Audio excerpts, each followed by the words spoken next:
रहूंगी।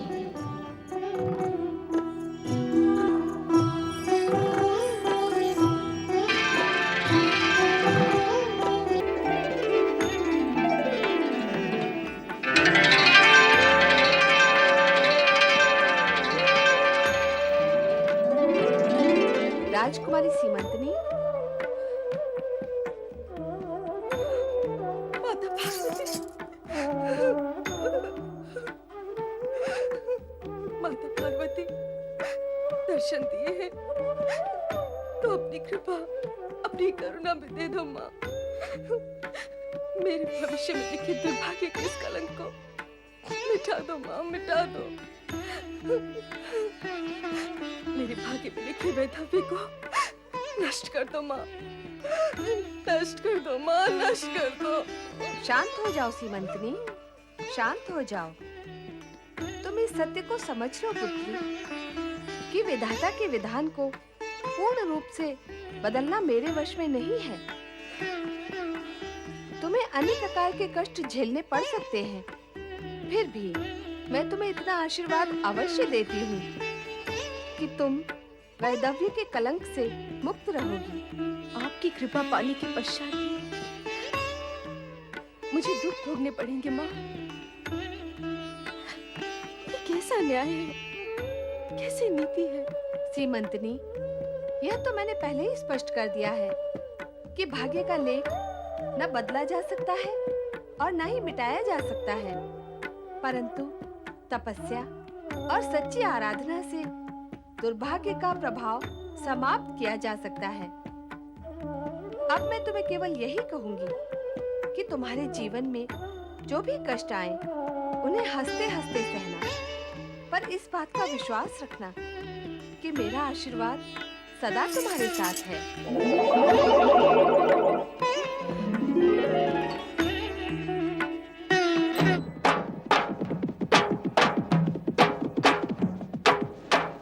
सैनिकों, तुम उधर देखो, मैं इस दिशा में देखता हूँ।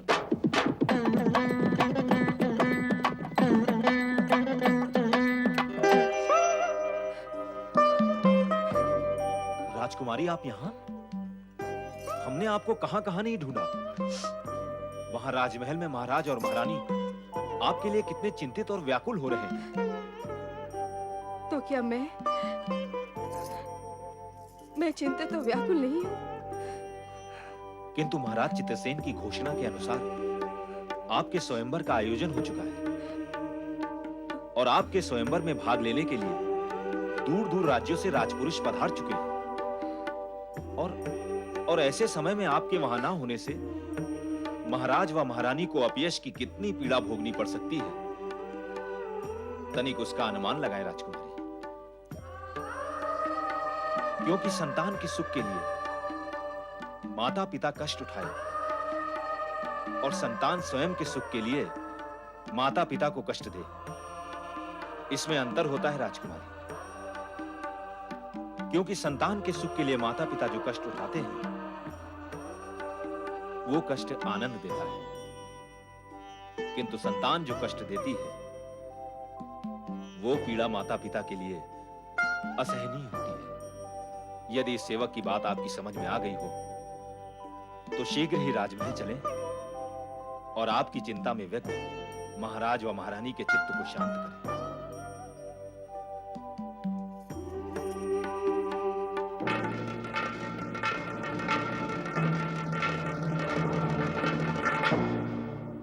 अरे, अभी तक कोई आया ही नहीं। ये कैसा स्वयंवर है जहाँ न स्वयंवरा का पता है न उसके पिता का पता है। महाराज चित्रसेन ने हमें स्वयंवर में बुलाया और स्वयं अनुपस्थित हैं। क्या हमारा अपमान करने के लिए हमें यहाँ बुलाया है? कब से बैठे बैठे हम थक गए हैं। प्रतीक्षा करते करते हमारी प्रसन्नता भी समाप्त हो गई है। हमें तो शंका है कि ये स्वयंवर होगा भी अथवा नहीं। स्वयंवर तो तभी होगा जब हमें वरण करने वाली राजकुमारी यहाँ होगी। क्या राजकुमारी यहाँ नहीं है? नहीं है तो फिर हमें क्यों आमंत्रित किया गया है? उत्तेजित होकर आप क्या कर लेंगे पूर्ण नरेश? हाँ, संभव है राजकुमारी का किसी से नेत्र मिलन प्रणय प्रसंग हो तथा वरण का आयोजन भी अन्यत्र कहीं हो। न राजा चित्रसेन उपस्थित हैं, न राजकुमारी सीमंतनी। इसलिए स्थिति और आसार कुछ ऐसा ही संकेत दे रहे हैं। स्वयंवर में उपस्थित सभी राजपुरुषों का हम महाराज चित्रसेन और महारानी चंद्रिका की ओर से हार्दिक स्वागत करते हैं। आप सभी ने इस शुभ घड़ी की धैर्यपूर्वक प्रतीक्षा की, इसके लिए आप सभी आदरणीय राजपुरुषों को अनेकानेक धन्यवाद। अभी कुछ ही क्षणों में राजकुमारी सीमंतनी यहां उपस्थित होंगी और इस स्वयंवर का कार्यक्रम गतिमान होगा।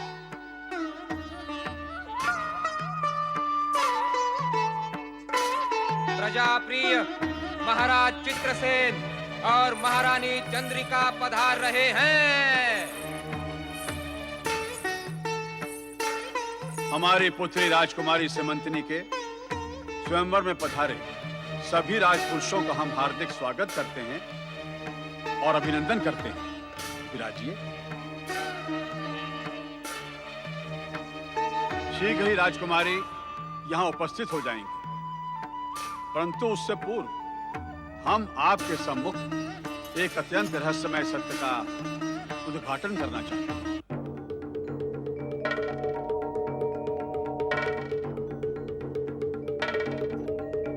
क्योंकि उस रहस्यमय सत्य का संबंध हमारी पुत्री सीमंतनी से है, जिसके स्वयंवर में आप लोग पधारे हैं। इसलिए उस रहस्य का उद्घाटन करना हमारा नैतिक कर्तव्य बन जाता है। कुछ जोशियों ने उसके बारे में ये भविष्यवाणी की है कि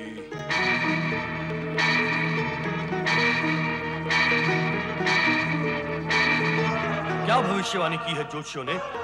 शीघ्र कहें कि क्या है वो भविष्यवाणी। कि जब हमारी पुत्री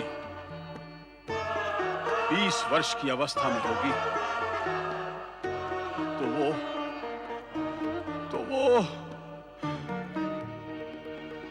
तो वो विधवा हो जाएगी।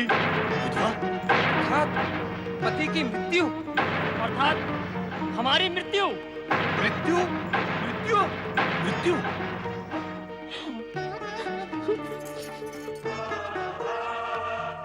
आप में से कुछ ऐसे हो सकते हैं जिनको इस प्रकार की भविष्यवाणियों पर विश्वास ही नहीं, और कुछ शूरवीर ऐसे हो सकते हैं जो इस भविष्यवाणी को सत्य मानकर भाग्य की ना मिटने वाली रेखाओं को मिटाने के लिए अपने आप को प्रस्तुत करते हैं।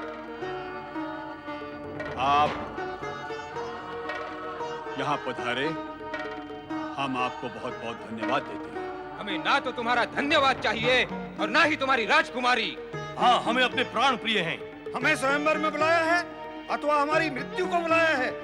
जब पता था कि राजकुमारी 20 वर्ष की आयु में विधवा हो जाएगी, तो स्वयंवर रचाने की आवश्यकता ही क्या थी? अरे स्वयंवर रचाया तो रचाया, यह बताने की यहाँ आवश्यकता ही क्या थी कि राजकुमारी 20 वर्ष में विधवा हो जाएगी? भला ऐसी मूर्खता भी कोई करता है? हाँ, ऐसी मूर्खता महाराज चंद्रसेन के सिवा और कोई नहीं कर सकता। राजा चंद्रसेन ने विधवा होने का रहस्य ना खोला होता तो हम में से ही किसी की बलि चढ़ जाती ना। स्पष्ट सत्य भी समझ में नहीं आता है।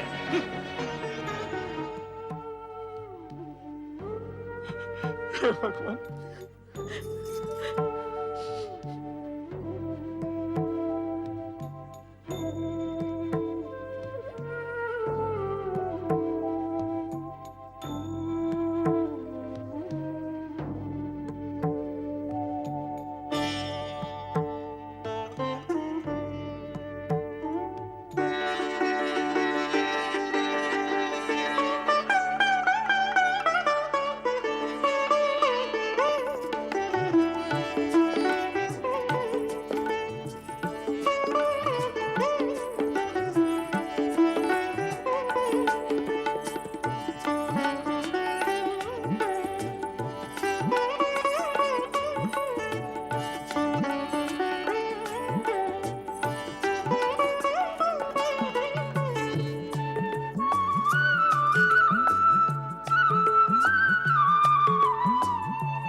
माता पार्वती की कृपा पर मेरे जैसा ही विश्वास होना चाहिए।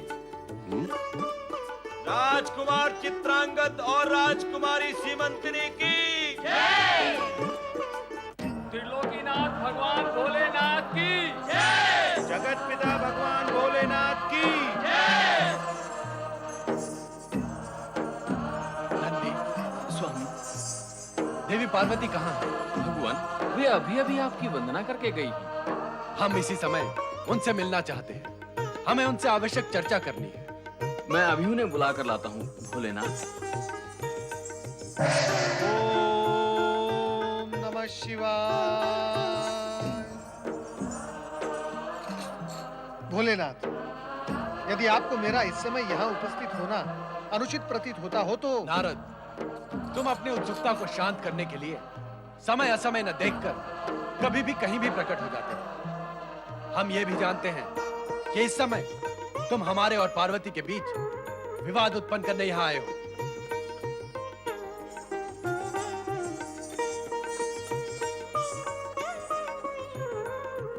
माता, माता आप कृपया मुझे भगवान भोलेनाथ के क्रोध से बचाएं। मैं सर्वथा निर्दोष हूँ।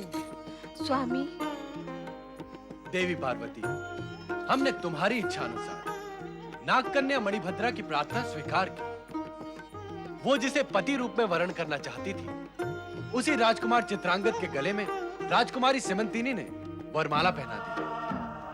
वही सीमंतिनी जिसे तुमने विधवा न होने का आशीर्वाद दिया।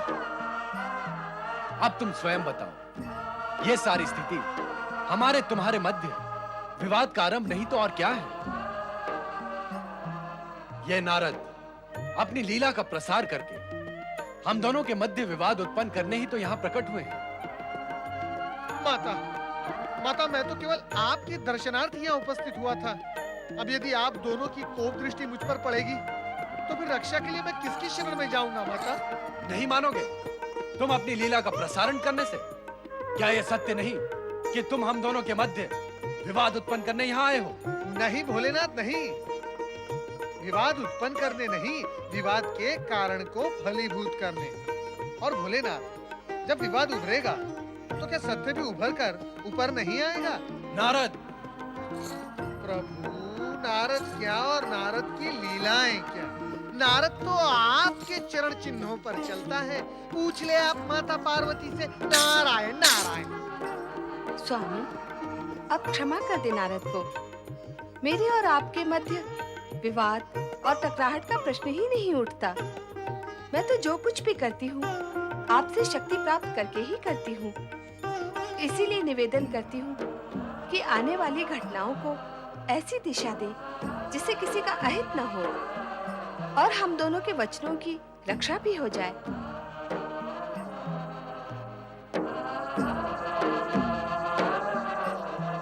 आराध्य हैं शिव शंकर, आपकी कृपा पर मुझे पूर्ण विश्वास है। फिर भी मेरी मनोकामना अब तक अपूर्ण है। क्या मेरे भाग्य में केवल प्रतीक्षा करना ही लिखा है? आपकी कृपा पात्र होकर भी क्या मुझे केवल प्रतीक्षा ही करनी होगी? फिर मेरे विश्वास का क्या होगा प्रभु? क्या होगा मेरे विश्वास का? पुत्री, तो जिस मनोकामना की पूर्ति के लिए शिव शंकर से प्रार्थना कर रही है, उसका पूर्ण होना असंभव है। ये तूने क्या किया पुत्री? ऐसी कामना ही क्यों की जिसका पूर्ण होना संभव ना हो? इसमें असंभव क्या है पिताजी?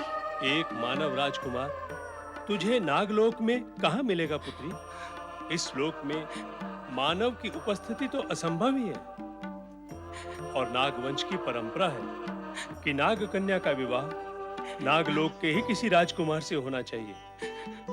उचित यही होगा कि मानव राजकुमार का विचार ही मन से निकाल दे और नागलोक के ही किसी युवक को अपनाकर इस दुर्दशा से मुक्त हो पुत्री। पिताजी, मन से मानव राजकुमार का विचार निकाल देना अब मेरे लिए संभव नहीं रहा। मैंने आपके मुख से यही सुना था। हमारे आराध्य भगवान शिव शंकर अपने भक्तों की मनोकामना अवश्य पूर्ण करते हैं। वो असंभव को भी संभव कर देते हैं। मुझे आपकी बात और भगवान शिव की कृपा पर पूर्ण विश्वास है।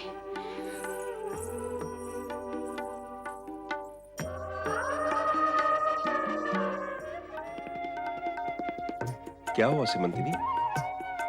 क्या सोच रही हो? माता पार्वती की कृपा से हमारा अटूट मिलन हो गया है। अब ये चिंता और विचार क्यों? स्वामी, आप महान हैं, पूजनीय हैं। आपके मन में विराजित इस मानवीय भावना ने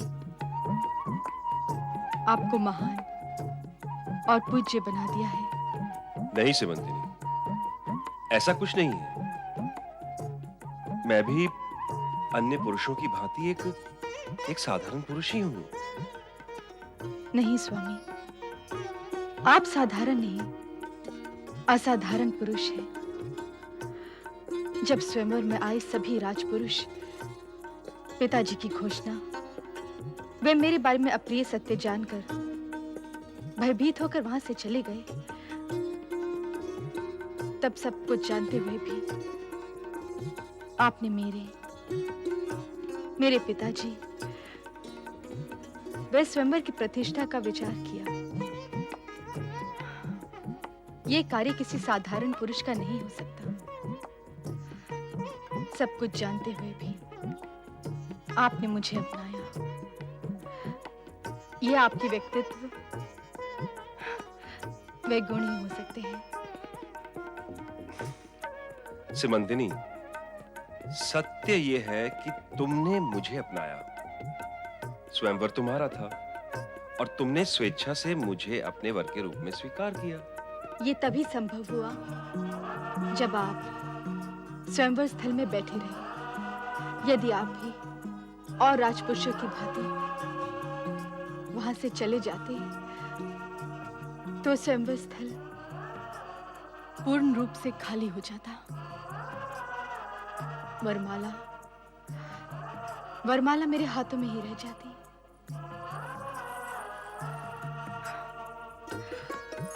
सभी राजपुरुषों के जाने के पश्चात आप वहां पर बैठे रहे। क्या ये मुझे मनी मन स्वीकारने की मौन स्वीकृति नहीं थी?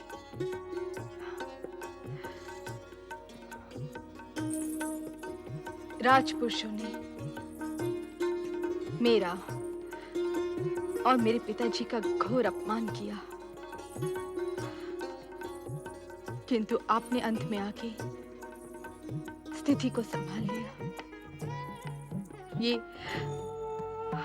ये जानते हुए भी कि मैं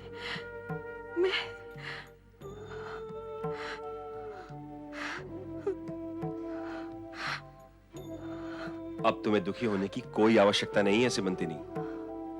माता पार्वती की आराधना करके तुमने अपने वैधव्य के कलंक को धो डाला है।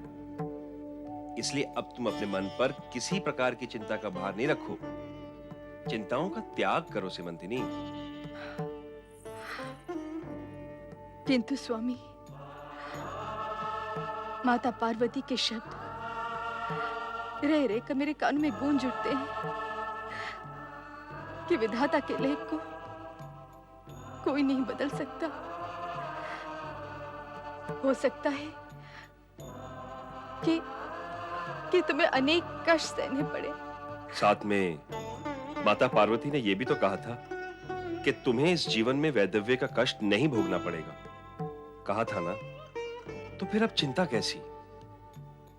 देखो सिमंतिनी, अब तुम्हें अतीत के विषय में भूलकर सुंदर भविष्य में खो जाना चाहिए। मैं प्रयत्न करूंगी स्वामी। ये प्रयत्न तुम अकेले नहीं करोगी, मैं भी तुम्हारे साथ करूंगा। वो कैसे? कल हम दोनों नौका विहार के लिए जाएंगे। नौका विहार?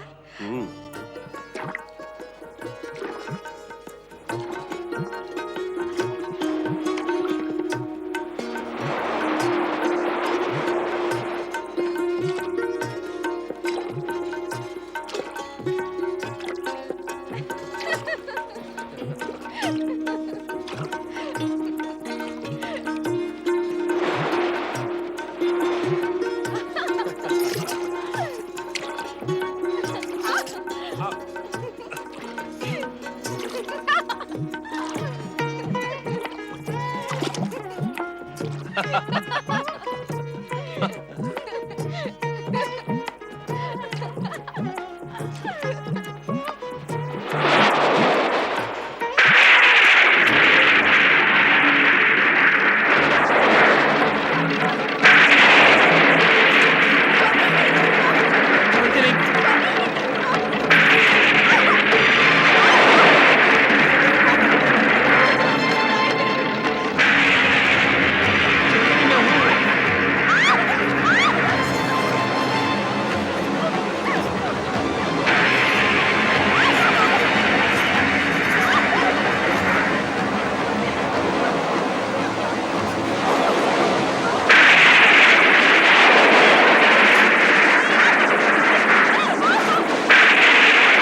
तो पृथ्वी लोक का मानव लगता है।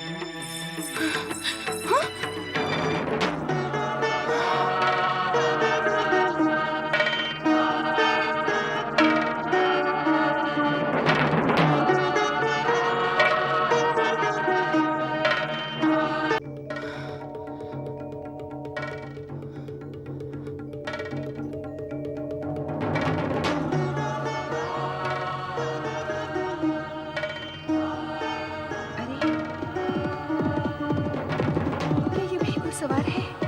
हाँ, लगता तो वही है।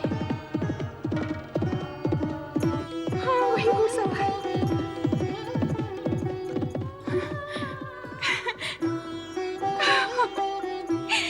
हे प्रभु,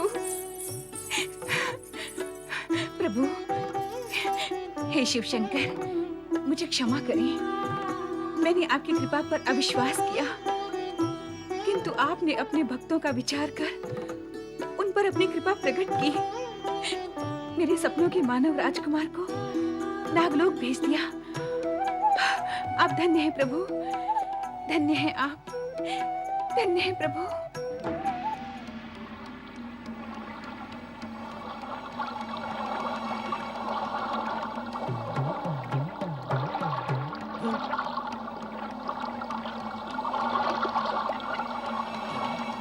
अरे ये तो हमारी राजकुमारी जी चलो है। चलकर महाराज को सूचित करते हैं।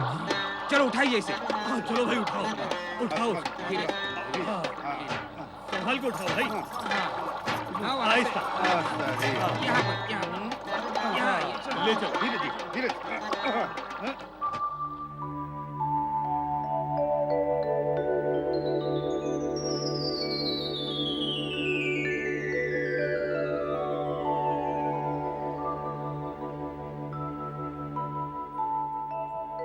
मैं कहाँ हूँ? ये मैं कहाँ हूँ? चिंता और भय की आवश्यकता नहीं है। ये नागलोक है राजकुमार। भगवान शिव की कृपा से तुम नागलोक में आ गए हो। नागलोक? मैं तो ये भी नहीं जानता कि मैं कौन हूँ।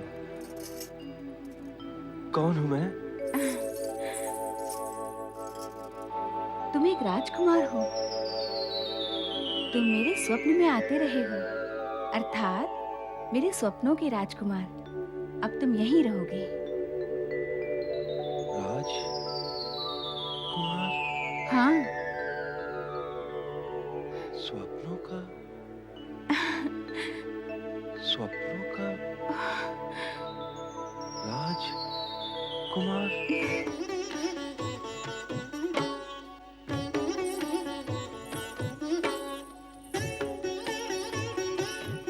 सुनो महारानी, भले ही भगवान शिव ने स्वयं ही इसे हमारी पुत्री के लिए नागलोक भेज दिया है, किंतु नागलोक की परंपरा के अनुसार हम इन दोनों का विवाह नहीं कर सकते।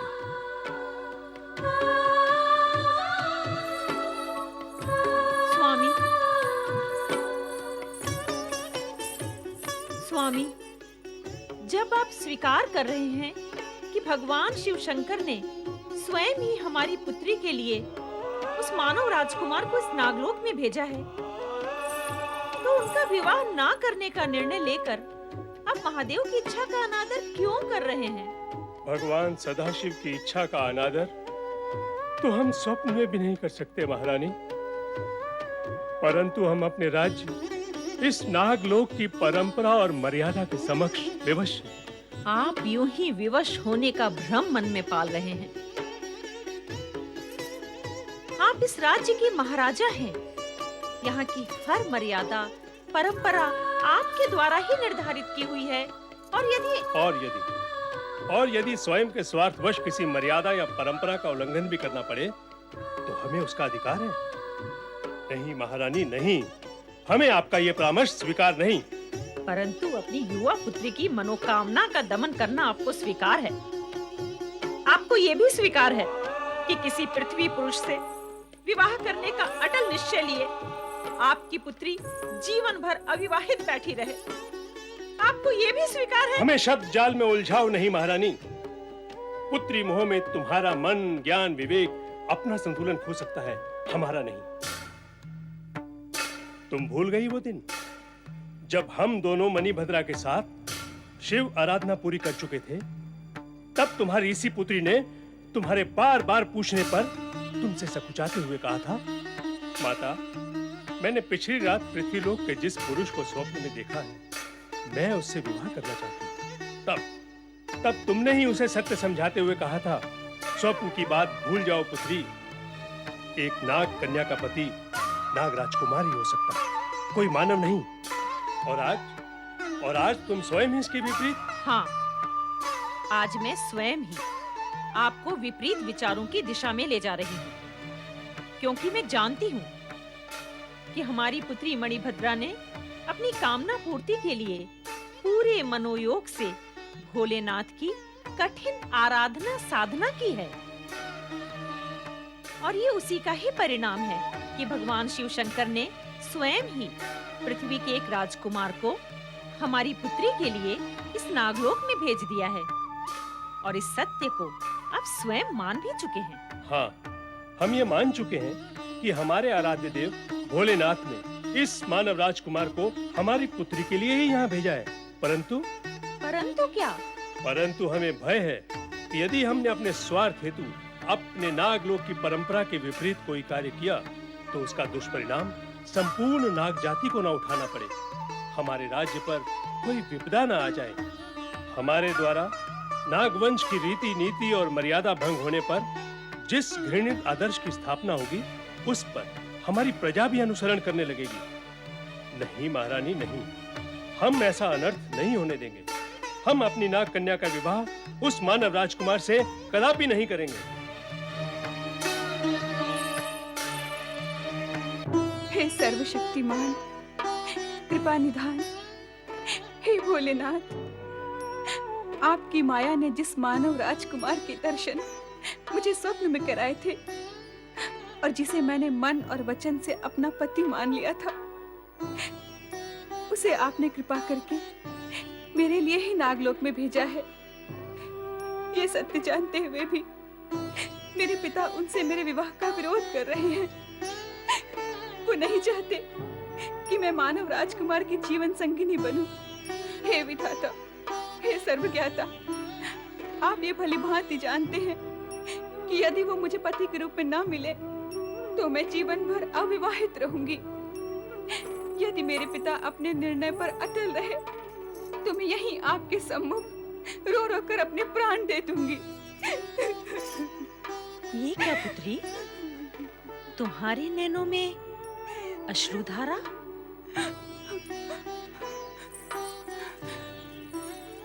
हाँ माता, जब तप का इच्छित फल सामने हो और प्राणी उसे पा न सके तो मन तो व्यथित होगा ही,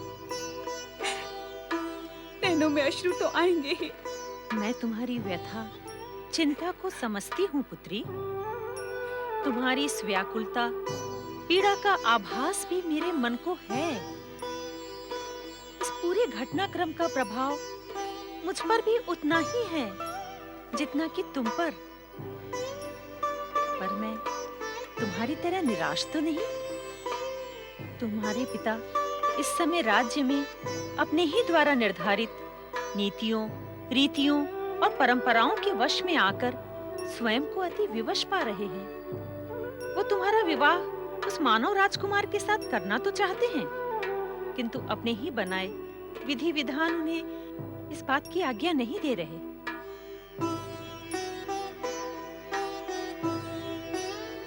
एक बात कहूं पुत्री, परिस्थितियां कितनी भी प्रतिकूल क्यों न हो जाएं, पर एक सत्य अटल है, और वो ये कि प्रत्येक अंत अपने आप में एक आरंभ भी लेकर आता है।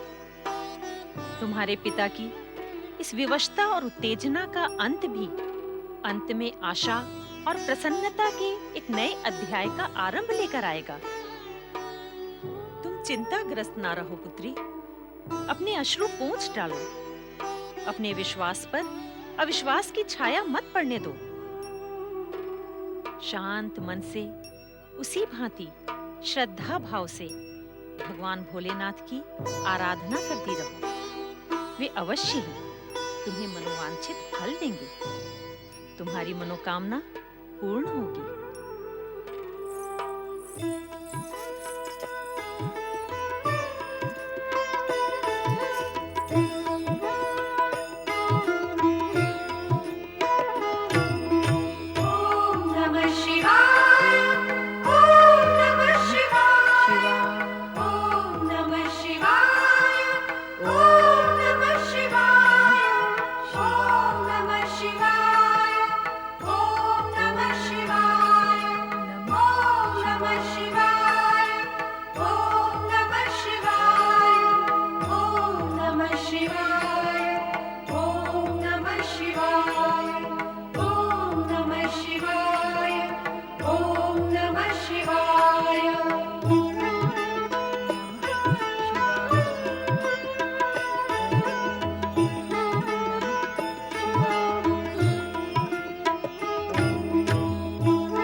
वासुकी, नागराज वासुकी, उठो पुत्र।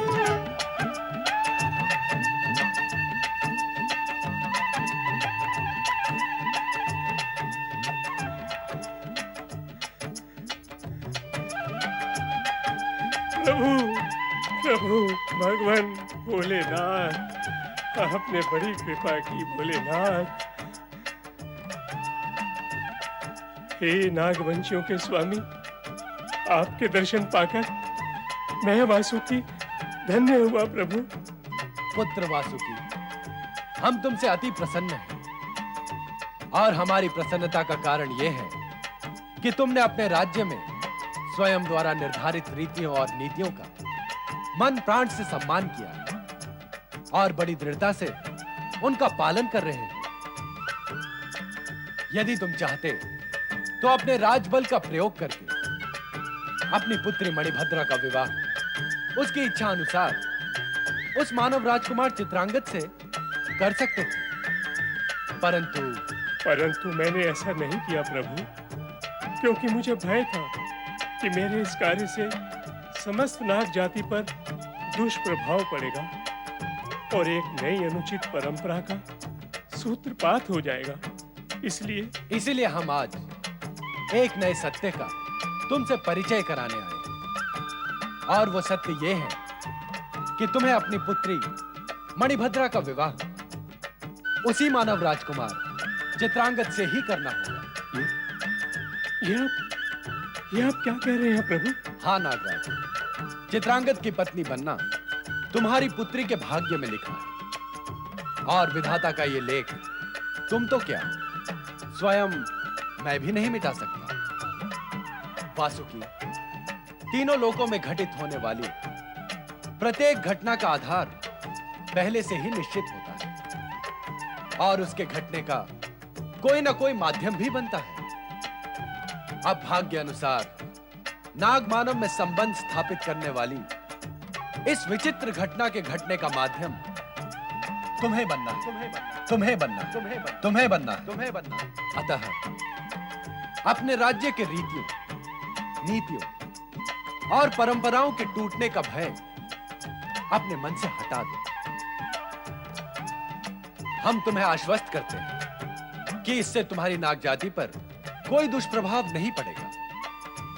अब तुम निर्भय और निसंकोच होकर अपनी पुत्री मणिभद्रा का विवाह मानव राजकुमार चित्रांगद से करने की तैयारी आरंभ करो। सब मंगल होगा। जैसी आज्ञा प्रभु। प्रभु,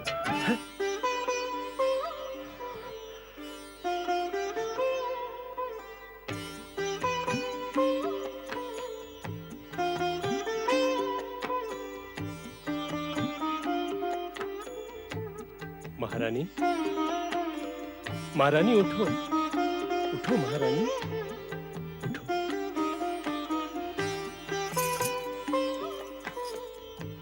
क्या बात है स्वामी, आप इतने व्यग्र और उद्विग्न दिखाई दे रहे हैं। क्या कोई दुस्वप्न देख लिया है? नहीं महारानी, मैंने एक दुस्वप्न नहीं, एक दिव्य स्वप्न देखा है। स्वप्न क्या, सत्य ही देखा है। ये आप क्या कह रहे हैं? कैसा स्वप्न, कैसा सत्य? महारानी, अभी अभी मेरे स्वप्न में एक सुंदर नाग से सुशोभित हमारे आराध्य देव भगवान शिव शंकर प्रकट हुए और क्या देवाधिदेव महादेव ने आपको दर्शन दिए? हाँ, और कहा कि मैं नागवंश की परंपराओं के टूटने के भय को भुलाकर अपनी पुत्री का विवाह उस मानव राजकुमार से कर दूं। इससे नागवंश की परंपराओं पे कोई दुष्प्रभाव भी नहीं पड़ेगा। ये आप क्या कह रहे हैं?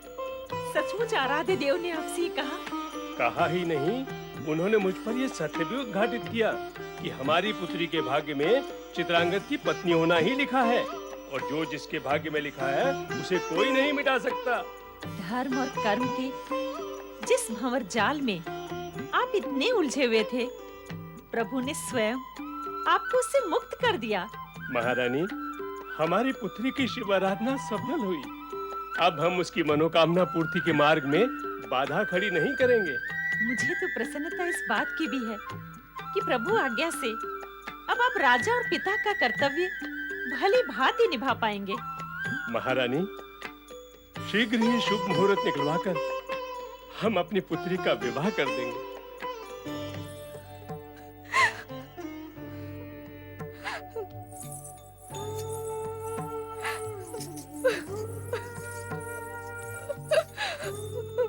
अब बस कर पुत्री और धैर्य धारण कर। कैसे धैर्य धारण करूं माँ? मेरा तो हृदय फटा जा रहा है। मैं तेरा दुख समझती हूँ पुत्री, किंतु अन्य कोई उपाय भी तो नहीं। अब कुछ भी नहीं किया जा सकता। मुझे तो रह रहकर तेरी वही बात याद आती है। इससे अच्छा तो तू अनब्याही रह जाती। हमें ये दिन तो नहीं देखना पड़ता।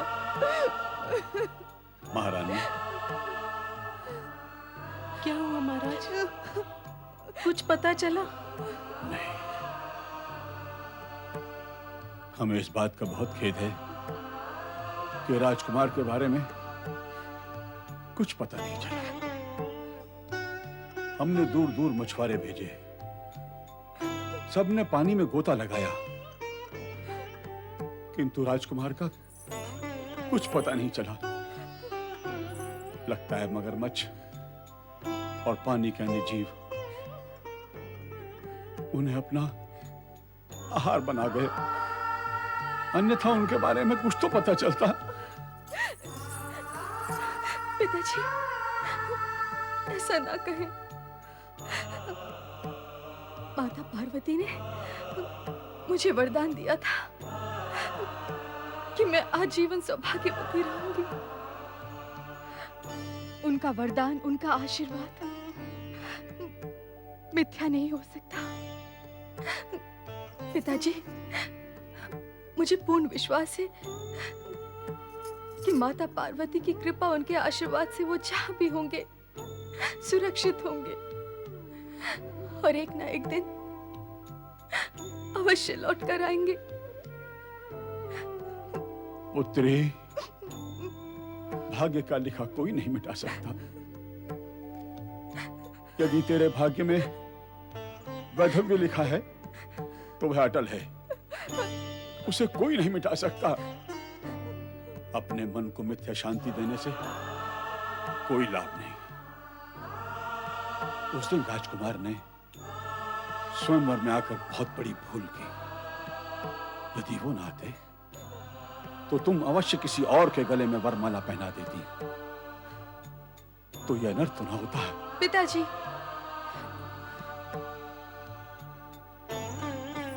पिताजी, जब आपको भाग्य के लेख में इतना अमिट विश्वास है, तब आप ये क्यों नहीं समझते कि वैधव्य तक पहुंचने के लिए मुझे किसी न किसी से विवाह तो करना ही था।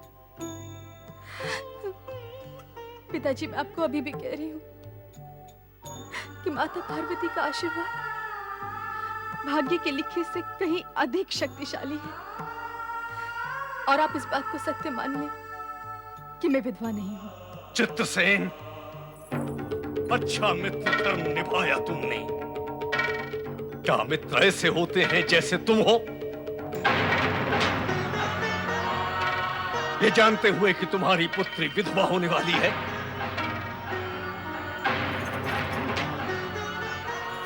तुमने मेरे पुत्र चित्रांगद को स्वयंवर में बुलाकर मृत्यु पथ दिखाया।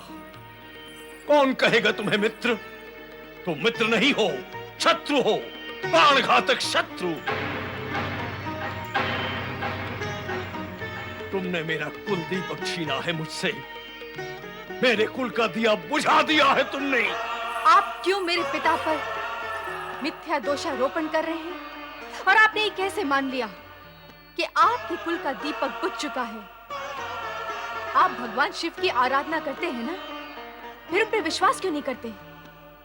आप जैसे प्राणी जो भगवान को मानते तो हैं, किंतु उन पर विश्वास नहीं करते, स्वयं भी दुखी होते हैं और दूसरों को भी दुखी करते हैं। सीमंतनी, अपनी मर्यादा में रहो।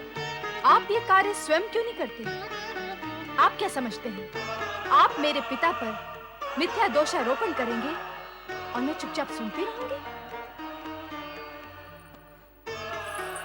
कुल दीपक बुझने के बहाने मुझे विधवा कहेंगे और मैं मौन रहूंगी? महाराज, मेरे पिताजी ने आपके सुपुत्र को स्वयंवर में नहीं बुलाया था। मैं विधवा नहीं हूं, मैं सधवा हूं, सदा सुहागन। आपके अंदर बुद्धि है, शक्ति है, किंतु विश्वास नहीं है। मेरे पास बुद्धि भले ही ना हो, किंतु विश्वास है। माता पार्वती पर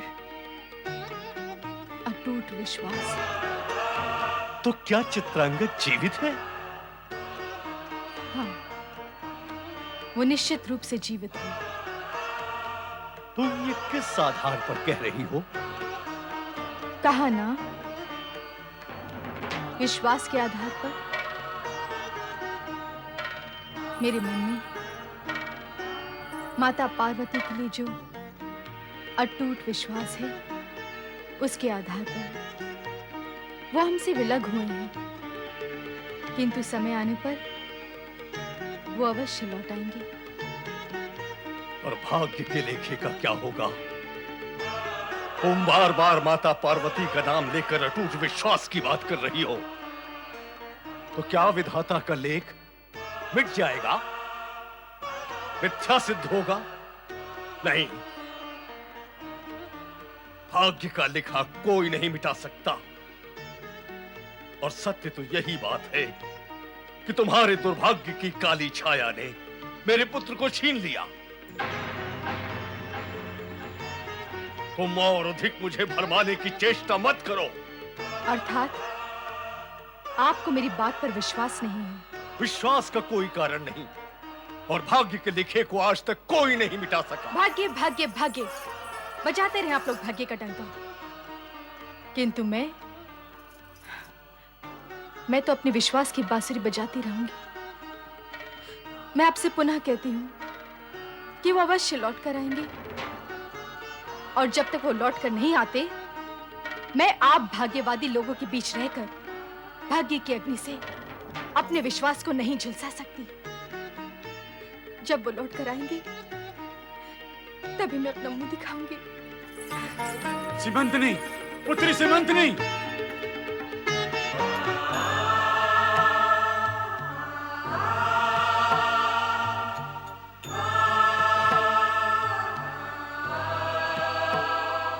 राजकुमार चित्रांगद, प्रणाम महाराज।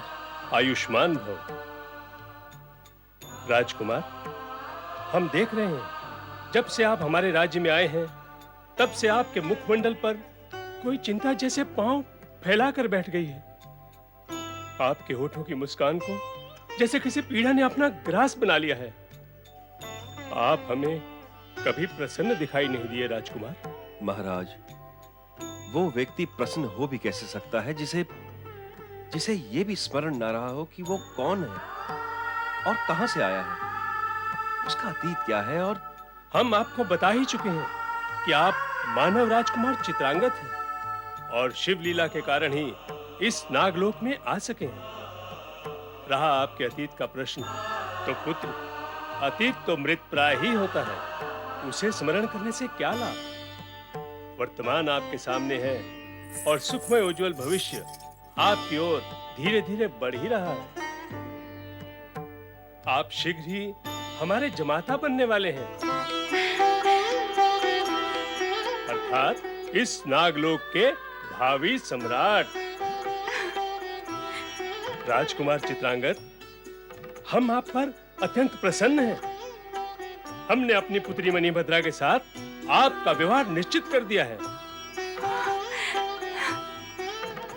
और उससे पूर्व हम आपको 10 सहस्त्र नागों का बल प्रदान करेंगे, ताकि देव, दानव, मानव तथा नाग जाति का कोई भी प्राणी आपको पराजित न कर सके।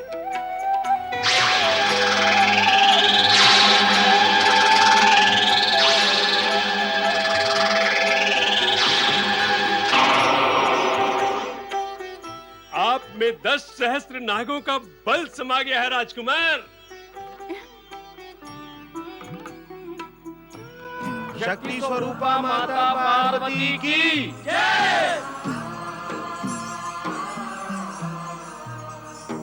भगवान भोलेनाथ कहाँ है माता? मैं नहीं जानती कि वे कहाँ हैं। ध्यान लगाकर देखने पर भी वे कहीं दिखाई नहीं दिए। ओम भगवत्यै पार्वत्यै नमः। ओम भगवत्यै पार्वत्यै नमः। ओम भगवत्यै पार्वत्यै नमः। माता पार्वती, मुझ पर दया करो। मेरे स्वामी मुझे लौटा दो। अपना वचन निभाओ माँ। दया करो माँ। भगवान भोलेनाथ की जय। महेश्वर शिव शंकर की जय। क्या बात है देवी पार्वती, तुम इतनी उद्विग्न क्यों हो रही हो? क्या इसलिए कि हम यहाँ नहीं थे? हाँ प्रभु, मैं सीमंतनी को देखकर अत्यंत विवल हूँ। मैं इस समय यही सोच रही हूँ कि आपसे नागकन्या मणिभद्रा की प्रार्थना स्वीकार करने की विनती करके मैंने कितनी बड़ी भूल की। यदि मैं उसकी प्रार्थना का निर्णय आप पर छोड़ देती, तो आज सीमंतनी की यह दशा न होती। बैठो देवी पार्वती। यदि हम तुमसे ये कहें कि नागकन्या की प्रार्थना का समर्थन तुमने हमारे ही इच्छा से किया था, तो ऐसी स्थिति में तुम क्या सोचोगी और कहोगी? तुम मौन क्यों हो गई देवी पार्वती? सिमंतनी की दशा पर तुम्हें दुखी होने की आवश्यकता नहीं। कारण होते हुए भी नहीं। कारण है ही नहीं। सिमंतनी भविष्यवाणी के अनुसार वे उपरांत भी विधवा नहीं हुई। ये क्या कम उपलब्धि है? किंतु अभी उसे धैर्य की आवश्यकता है। धैर्य? परंतु कब तक? क्या चित्रांगद शीघ्र ही पुनः पृथ्वी पर लौट आएगा? हमने नागकन्या की प्रार्थना स्वीकार करके उसकी मनोकामना पूर्ण कर दी। अतः हमारा कार्य समाप्त हुआ। अब तुम्हारा कार्य आरंभ होगा। मेरा कार्य? हाँ देवी, चित्रांगद को पृथ्वी पर लौटाकर और सिमंतिनी को दिए गए वरदान को सत्य कर दिखा तुम्हारा कार्य। आप क्या कहना चाहते हैं स्वामी? किस कार्य की चर्चा कर रहे हैं आप? मुझे क्या करना चाहिए? देवी, स्मरण करो, आपने क्या कहा था हमसे? किस विषय में स्वामी? विषय तो सिमंतिनी का ही चर्चा में है, इसलिए हम उसी की बात कर रहे हैं। तुमने हमसे कहा था कि विधाता के विधान सिमंतिनी के भाग्य की रेखाओं को हम इस प्रकार निर्देशित करें जिससे इसके भाग्य में हस्तक्षेप न करके भी हमारे और तुम्हारे वरदानों की रक्षा हो सके। हाँ प्रभु, कहा था। हमने चित्रांगद के प्राण बचाकर उसे नागलोक पहुंचाकर यही किया है। हाँ स्वामी, अब स्थिति स्पष्ट हो रही है। तो क्या अब तक स्थिति अस्पष्ट थी? स्थिति और मेरे मध्य आपकी लीला का प्रभाव प्रबल था भोलेनाथ। तो क्या अब वो प्रभाव दुर्बल हो गया है? नहीं स्वामी, आपका प्रभाव दुर्बल क्यों होगा? वो तो अब आत्मसात हो गया है। फिर तो तुम ये भी जान गई होगी कि अब तुम्हें क्या करना है। स्वामी, आपने चित्रांगद के प्राण बचाकर उसे नागलोक पहुंचा दिया है, अर्थात सीमंतनी विधवा नहीं है, और अब मुझे उसे वैधव्य के मिथ्या आरोप व कलंक से मुक्त कराना है। देवी, यदि तुम चाहो तो हम तुम्हारी सहायता कर सकते हैं। मैं क्यों नहीं चाहूंगी? क्या आपकी सहायता के बिना अब तक मैं कुछ कर सकी हूँ और भविष्य में कुछ कर सकूंगी? अब आप मेरा मार्गदर्शन करें। अवश्य करें, और बताते हैं कि वो शुभ दिन कल ही है जब चित्रांगद का विवाह मणिभद्रा से होगा।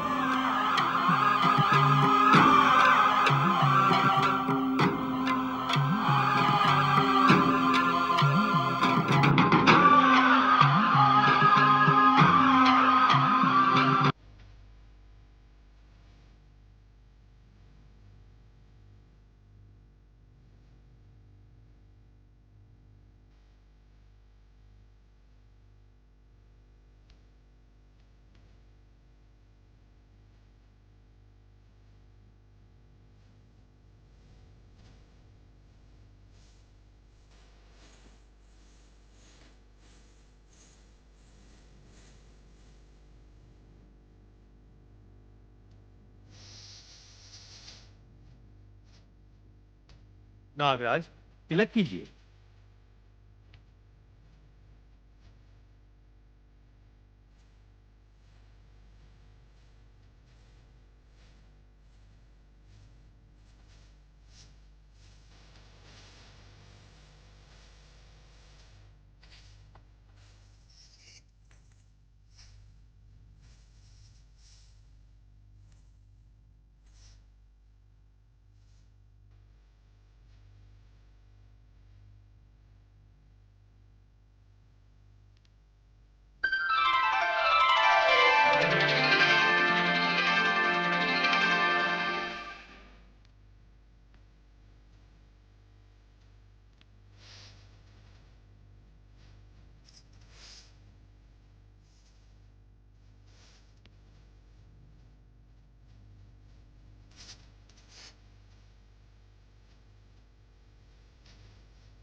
सीमंतिनी!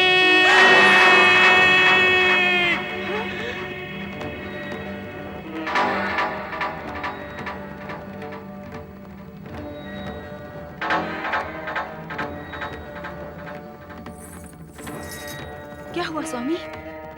क्या हुआ? क्या हुआ राजकुमार? आप अचानक इस तरह विचलित क्यों होने लगे? क्या हुआ? आपका स्वास्थ्य तो ठीक है ना? अरे कोई वैद्य राज को बुलाओ। क्या हुआ स्वामी? क्या हुआ? क्या हुआ आपको? कुछ तो बोलिए। मुझे कुछ धीरे धीरे स्मरण हो रहा है। मुझे अब स्मरण हो रहा है। क्या स्मरण हो रहा है आपको राजकुमार? अतीत की सारी घटनाएं चित्र के समान मेरे सामने प्रकट हो रही हैं।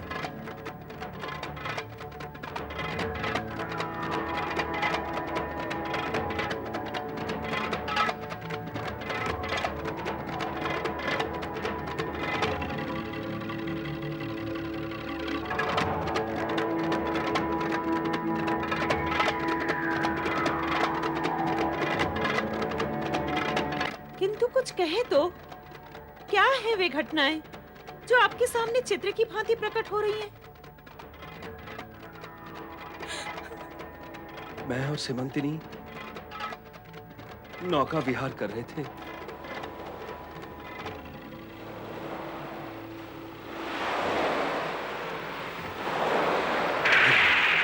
फिर एक भयंकर तूफान आया। नाव उलट गई। हम दोनों ने एक दूसरे का हाथ थामने का बहुत प्रयत्न भी किया, पर कुछ न कुछ हम दोनों अलग हो गए। भाग्य के खतरे खाता हुआ मैं यहां नागलोक तक आ पहुंचा, पर उस बेचारी सीमंतिनी को तो वहां वैधव्य का आरोप सहन करना पड़ रहा होगा ना। सीमंतिनी? कौन सीमंतिनी? मेरी पत्नी सीमंतिनी।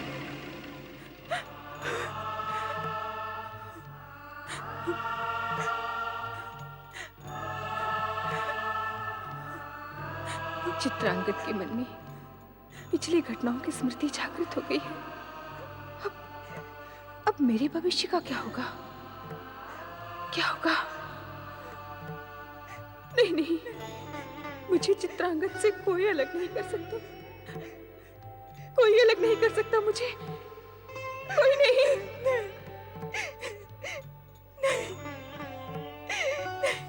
भोलेनाथ, मैं आपकी शरण में आ रही हूँ। हे प्रभु नागेश्वर, आपकी कृपा प्राप्त कर लेने के पश्चात भी मैं अपने इच्छित पुरुष के प्रेम से वंचित होती जा रही हूँ। चित्रांगद की पूर्व स्मृतियां जाग उठी हैं और इसके साथ ही उसका मन उड़कर पृथ्वीलोक में सीमंतिनी के पास पहुंच चुका है।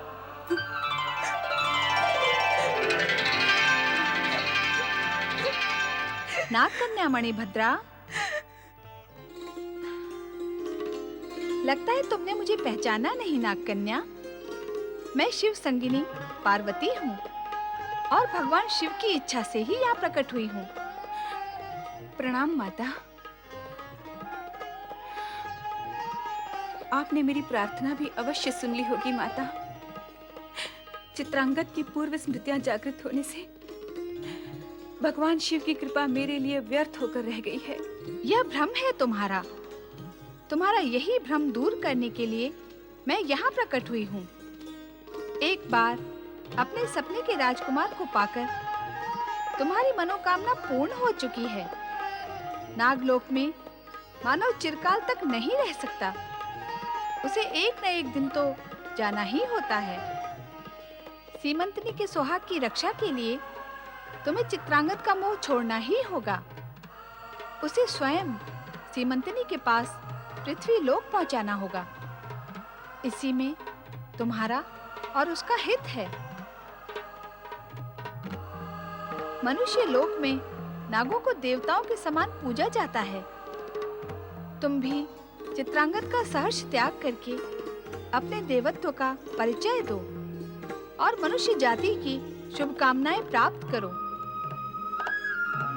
मुझे पूर्ण विश्वास है कि तुम मेरी बात मानकर वही करोगी जो तुम्हारे योग्य व उचित है। प्रणाम माता। कल्याण भव।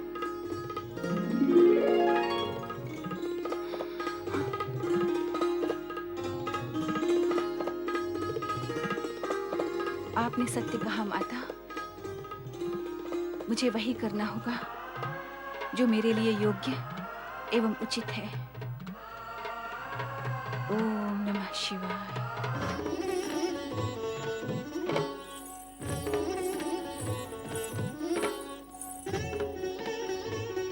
क्या सोच रहे हैं राजकुमार? आपने मेरी बात का उत्तर नहीं दिया। समय नहीं जिसे निरुत्तर कर दिया हो, वो किसी प्रश्न का क्या उत्तर देगा राजकुमारी। मैं तो विधाता के उस विधान पर विचार कर रहा था जिसने मुझसे मेरी सीमंतिनी को अलग कर आपसे मिलवाया, मुझसे मेरी स्मरण शक्ति ही छीन ली।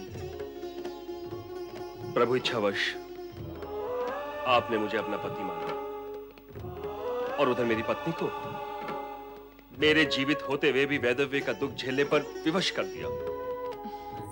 अपने मन में उत्पन्न हुए विषाद को मिटा डालिए राजकुमार। मैं आपको इस धर्म संकट से मुक्त करने आई हूँ। अब आप किसी भी अनचाहे बंधन में बंधकर यहाँ इस नागलोक में एक पल भी नहीं रहेंगे। आपको यहाँ भेजकर भगवान शिव ने मेरी मनोकामना पूर्ण की और अब मैं माता पार्वती के आदेश का पालन करूंगी। मैं कुछ समझा नहीं राजकुमारी। माता पार्वती के आदेश अनुसार अब मुझे आपको पृथ्वीलोक आपकी धर्म पत्नी सीमंतनी के पास पहुंचाना है। मणिभद्रा? हाँ राजकुमार। पुत्री मणिभद्रा? पिताजी, राजकुमार चित्रांगद अब एक पल के लिए भी नागलोक में नहीं रहेंगे। भगवान शिव ने मेरी मनोकामना पूर्ण की। अब मैं माता पार्वती के आदेश को पूर्ण करूंगी। राजकुमार चित्रांगद को अब मुझे पृथ्वीलोक उनकी धर्मपत्नी सीमंतनी के पास पहुंचाना होगा। राजकुमारी मणिभद्रा? हाँ राजकुमार चित्रांगद, आपको पृथ्वीलोक पहुंचाकर मैं अपना नाग धर्म निभाऊंगी। राजकुमार, जब आपका मन पृथ्वीलोक पहुंच चुका है तो आपके शरीर को विवशता में बांधकर यहाँ रखना अधर्म है और मैं ये अधर्म नहीं करूंगी। आइए राजकुमार।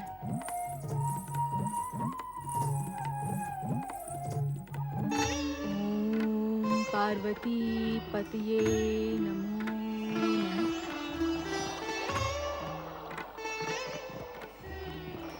ओम पार्वती पतये नमो नमः।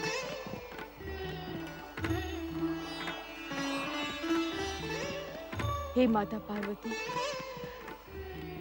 मुझ पर दया करो, अपना वचन पूरा करो माँ। मेरा सुहाग मुझे लौटा दो, मेरे स्वामी को मुझे लौटा दो माँ। तुम तो सबकी मनोकामना पूर्ण करती हो, फिर इस दुखियारी के भाग्य में ये दुख क्यों माँ, क्यों? ओम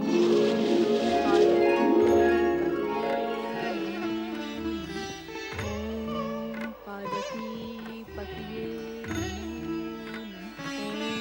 ओम पार्वती पतिये नमो नमः। मेरी स्वप्नों की राजकुमार माता पार्वती के आदेश से मैं तुम्हें सीमंतनी को सौंपने आई हूँ। तुमने इतने समय तक नागलोक का आतिथ्य स्वीकार किया, उसके लिए मैं तुम्हारी आभारी रहूंगी। नहीं राजकुमारी मणिभद्रा, उपकार तो तुमने मुझ पर किया है। मैं आभारी हूं तुम्हारे उपकार के लिए। कितना बड़ा त्याग किया है तुमने मेरे और सिमंतिनी के लिए।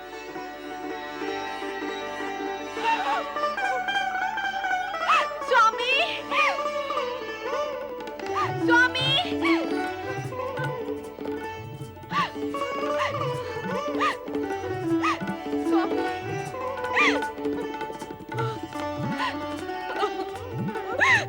स्वामी आप आ गए।